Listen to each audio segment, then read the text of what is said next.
Hi, this is Corey Franklin with Remembering the Past, the show where we talk about people who've died recently who've had a profound effect on our history, our society, or our culture.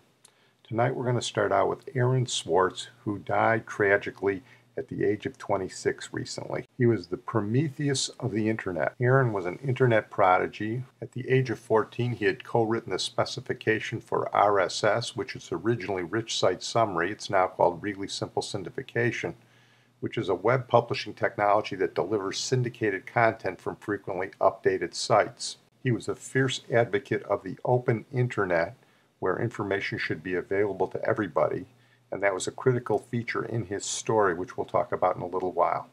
Aaron was a nice Jewish boy born in Chicago.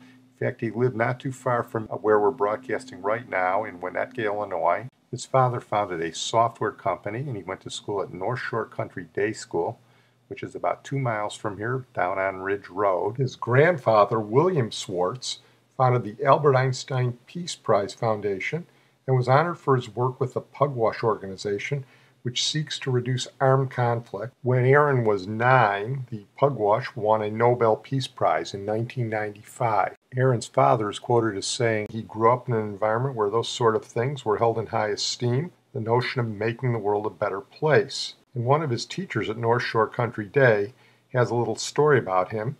He said he could see early on that the internet held a fascination for Aaron, and he recalls that the last day of Aaron's 7th grade class, Aaron called him over to a computer.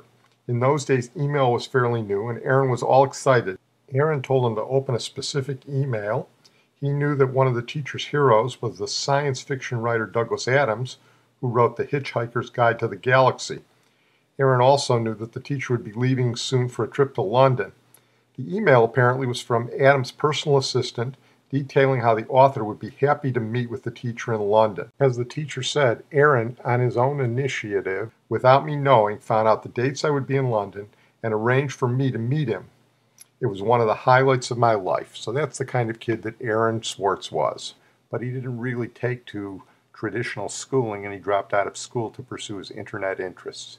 Here's a brief report on Aaron Swartz and the impressive list of things he accomplished in such a short life. Swartz dedicated his life to sharing data and information online, developing and popularizing standards for the free and open sharing of information. His resume included co-authoring RSS 1.0 at the age of 14. RSS is an internet standard widely used by many sites, and Reddit might not be what it is now if not for his contributions. Co-founding Creative Commons, co-founding Demand Progress, which launched the primary campaign against internet censorship bills like SOPA and PIPA, and being a member of the Harvard University Ethics Center Lab. But Swartz's successes were not without their pitfalls. In September of 2012, he was charged with 13 counts of felony hacking after being arrested for allegedly stealing 4 million MIT papers from the JSTOR online journal archive for mass redistribution.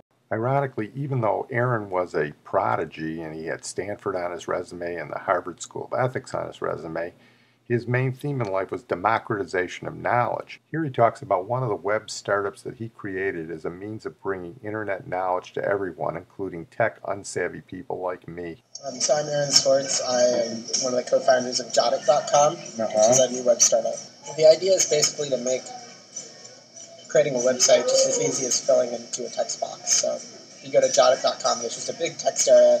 You can type whatever you want, click one button, have a website instantly. People are always coming up to me saying, I want to start a website. I don't know much about the internet. How do I do it? And they realized I didn't really have anything good to point them to. I mean, you can learn HTML, but that's too hard for most people. And so what you're mostly stuck with is start a blog. Mm-hmm. But most people don't want to keep a blog. They don't want to update every day.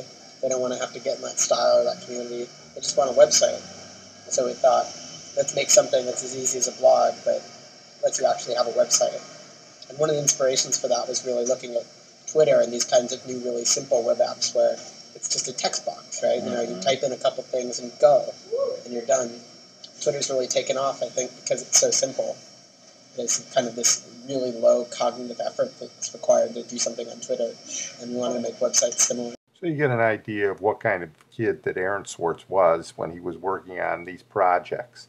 Unfortunately, this may have contributed to the tragedy of his story. According to federal prosecutors, He used MIT's computer networks to download more than 4 million articles from a digital library of academic journals in 2010 and 2011. He was charged with wire fraud, computer fraud, and other crimes, even though the journal declined to prosecute him and urged the government to drop the case. By all accounts, there doesn't appear to be any personal gain in his actions. It was all part of his crusade for free and accessible online data. He had previously fought government bills that would have expanded the government's oversight of internet piracy and copyrights, but would have also come into conflict with the concept of open and accessible information. It's too complex an area to get into in detail here, and we don't have the time to do it even if we could. Suffice it to say that the government threatened Aaron with, I guess it could be characterized as prosecutorial overreach. They were threatening with 35 years, again, for crimes which no one believed that he was committing for personal gain. Many people believe that the threat of such a heavy jail sentence and $1 million fine contributed to Aaron's subsequent suicide. This is obviously something we can never say for sure, but what we can say for sure is that it's a tragedy that such a young and brilliant mind was taken from us at such an early age. Unfortunately, we can only speculate at how much the world would have benefited from Aaron Swartz's prodigious talents had he lived. I don't think it's a stretch to say we might have seen another Bill Gates or Steve Jobs. We're going to move on now and mention Conrad Bain, who died recently at the age of 89. Conrad Bain was a sitcom star in the well-known 1978 sitcom Different Strokes. On television, he had a good-natured patrician air about him. Little Conrad Bain trivia to tie in with our podcast when he started out in his acting classes at the American Academy of Dramatic Arts. One of his classmates was Charles Durning, who we just did a couple of weeks ago. Another classmate was Don Rickles. His first roles on television were in the 1960s soap opera Dark Shadows. And of course, we did the star of Dark Shadows, Jonathan Frid, last year. Unfortunately, his Dark Shadows days ended when he was a victim of a werewolf. He actually got his big-time start on Maude, which was the early 1970s spin-off of All in the Family, where he played a neighbor to B. Arthur. But it's in Different Strokes that he made his name. Different Strokes was your typical late 1970s, early 1980s anodyne comedy about a rich white guy who takes in two black kids. It was primarily well known because of its stars. Gary Coleman was the featured star. This was the show where he gave us his well-known catchphrase, "What you talking about, Willis?" Todd Bridges was on the show, and Dana Plato was on the show. And for a while, they and the show were quite popular in the United States with Conrad Bain as the adult foil. Here's a little bit of the theme song to Different Strokes. Nothing to write home about, in my opinion. Different strokes to move the world. Everybody's got a special kind of story. Everybody finds a way to shine. It don't matter that you got not a lot. So what? You'll have theirs, you'll have yours, and I'll have mine. And together we'll be fine, 'cause it takes different strokes to move the world. Yes, it does. It takes different strokes to move the world. That's your standard feel-good late 70s racial stuff there, sort of foreshadowing the Cosby Show, which was coming pretty soon. Here's a nice little scene with Conrad Bain and Gary Coleman. Miss Chung asked me if I wanted to play Romeo in our class play, and everybody practically busted a gut laughing, especially Lisa. Oh, what does she know? Maybe she's right. Even with a mustache, I'm no Tom Selleck. Well, I know the real Romeo wasn't any Tom Selleck either. He was just a schoolboy, not much older than you are. Really? I think he went to Verona High. The thing that made him so special was his great and poetic capacity for love. When he thought his Juliet was dead, he took his own life. His passion was so strong, nothing could keep him from his beloved Juliet. Not parents, not society, not even death. Daddy, that's beautiful. Thank you. That's Conrad Bain. To his credit, after Different Strokes ended, Dana Plato, Gary Coleman, and Todd Bridges all got in varying degrees of trouble. Different Strokes was your classic child stars go bad. But Conrad Bain helped all of them out. He acted as a real father figure to them. And by all accounts, he was a very, very nice guy, a real gentleman. Dana Plato and Gary Coleman died young. Todd Bridges had a lot of legal problems. But Conrad Bain stood by them all the time, which is more than a lot of adult stars would have done for the kid stars. So we say goodbye to Conrad Bain, who gave every indication of being a gentleman both on and off the screen. Our final feature tonight is Esther Friedman Phillips, a.k.a. Abigail Van Buren, aka Dear Abby. For the purposes of our show tonight, we'll call her Dear Abby, and she died recently at the age of 94. Safe to say that Dear Abby was one of the most successful syndicated advice columnists for newspapers in history. She had over 100 million readers throughout the world. I'm going to want you to think about that in the era of YouTube and Facebook and Twitter and everything like that. She had 100 million readers before any of that stuff, and she was syndicated throughout the world in hundreds of newspapers in dozens of languages. She was a nice Jewish girl from Sioux City, Iowa. Her parents were immigrants, and of course, anybody who's familiar with Dear Abby knows the classic Dear Abby trivia. Her twin sister was the other fantastically successful syndicated columnist, Ann Landers. Ann Landers started her column 3 months before Abigail Van Buren did. Ann Landers immediately took off with the Chicago Sun-Times. She was so popular she started using her sister to help her with the columns until the Sun-Times said no. The two of them were frequently at odds. They were both extremely competitive, and there was a lot of public feuding during their lives. I'm going to tell you, these two sisters were as competitive as any two brothers in the public eye you've ever seen, trust me. Here's Dear Abby's daughter, Jeannie, who took over her column in 2002 to talk about what happened between her mother and her aunt. The Chicago Sun-Times Syndicate had an advice columnist they called Ann Landers. Ann Landers was written by a nurse named Ruth Crowley. Ruth Crowley died unexpectedly in surgery. My aunt, Eppie Lederer, met one of the editors from the Chicago Sun-Times Syndicate on a train. They got into a conversation and liked each other, and he told her about the death of this advice columnist and maybe she should try out for the job. My aunt got that job. When the mail started coming in hot and heavy, she turned to her sister for some help, and more of my mother's submissions started to be printed than my aunt's. And my aunt became upset about it and said the syndicate would no longer allow her to have outside help. So my mother was left knowing that she could do something and had no place to do it. So Mom licked her wounds for a while, and then she applied to the San Francisco Chronicle. They hired her, and my aunt had said, I don't mind if you write an advice column as long as you don't get syndicated. Well, about 3 weeks after the column was being published in the Chronicle, she was offered syndication by a New York newspaper syndicate, and it meant that she'd have 30 newspapers right away. Her sister didn't talk to her for about 10 years, which my mother found very painful. They reconciled later on. I'll tell you what I learned from my mother as far as giving advice is concerned. First of all, I learned how to be brief and direct in my answers. It's important to give people a respectful, honest answer to the question that they're asking. And if my emotions are getting in the way, that can be a hindrance. So Ann Landers stayed in Chicago. Abigail Van Buren married a successful businessman and moved to San Francisco. She was a housewife taking care of her son and her daughter. And here she tells Larry King the story of how she got her start in the syndicated newspaper column business. I started in San Francisco in 1956. My twin sister started 3 months before in Chicago. Ann Landers. She started, and you started, and then 3 months later, I just went to the Chronicle in San Francisco, running Molly Mayfield, who was out of Denver. Molly Mayfield, and it was an agony column. It really wasn't very good. So I read it, and I thought, I can do this. So I went to the Chronicle in San Francisco. Hawk Arnold, the editor, I just really gussed my way in. I said, I could do a much better column than this Mayfield person that you've got here. He said, listen, we're very busy, but I'll tell you what we'll do. So he called a copy boy and said, get about 6 weeks' columns done by Mayfield and bring them over here. So he said, well, what do you do? I said, I'm a Hillsborough housewife. I didn't have a Social Security number. I'd never worked a day of my life. I did volunteer work. I was a gray lady in hospitals, and I worked for the UJA and the United Crusade. So what did he have you do, answer letters? He said, yes. He brought the letters back, and he said, now you use the letters put to her, strike out the answers, and write in your own and bring them back in about a week. Okay. So I took the stuff with me, and he said, don't call us, we'll call you. Leave your name at the desk. Left the name at the desk. Went to my husband's office, about 3 blocks from the Chronicle, got behind a typewriter, and I went to work. Duck soup, easy, one-liners. An hour and a half, I was back at the Chronicle. And he said, so soon? I said, yeah. He said, now where do you live? I said, Hillsborough, about 20 minutes. He said, okay, we'll call you. I got home to Hillsborough.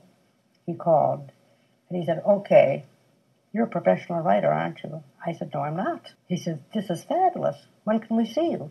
I said, is tomorrow too soon? Went back the next day, and he said, this is exactly what we want. Well, she and her sister revolutionized the newspaper advice column. Ann Landers ultimately moved from the Chicago Sun-Times to the Chicago Tribune, and after she died, her column was so popular that the Tribune held a contest to see who would take it over, and they got a very talented writer named Amy Dickinson to take it over. Her column is very popular today. It's not as popular as Landers or Abigail Van Buren, but it's still widely read.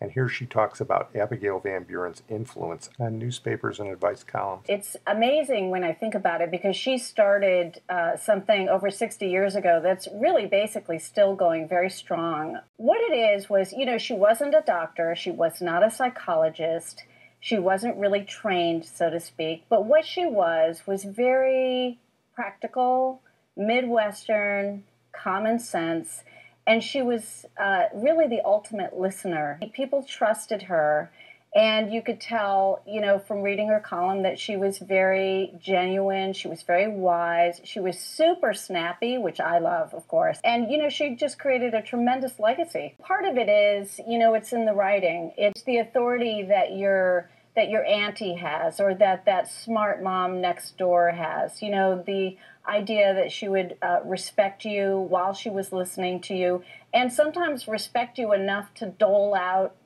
a little smack if you needed it. You know, it's funny, just yesterday I was composing my own column, and I actually wrote the line, I wasn't aware for passing, of course, but I wrote the line, "That's the tough part of tough love."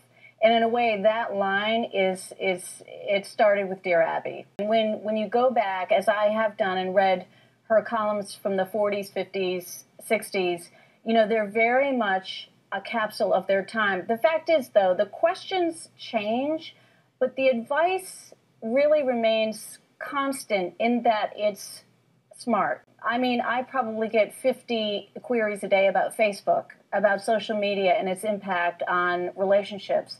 But the advice I give, it's grounded in the sorts of things that Dear Abby was talking about in the 50s and 60s. I just think that this is a genre that's really tried and true. And where would we be if you open your newspaper to the back and the jumble and the comic strips and the crossword puzzle, and where would you be if you didn't see an advice column there? You know, it's very much a part of what we've come to expect in newspapers, and frankly, it's about the only place in a newspaper where readers really communicate directly with the writer. Well, mainly it's sort of this genuine honesty that I felt she conveyed really well. There was also a lot of compassion, and I think it's very easy to sort of stand up there and tell people what to do, but to do it with warmth and kindness and compassion, while still occasionally serving up a nice helping of tough love, you know, that's tricky. And she was a master. I'm going to close on that note. I want to thank my producer, Sid Tepps.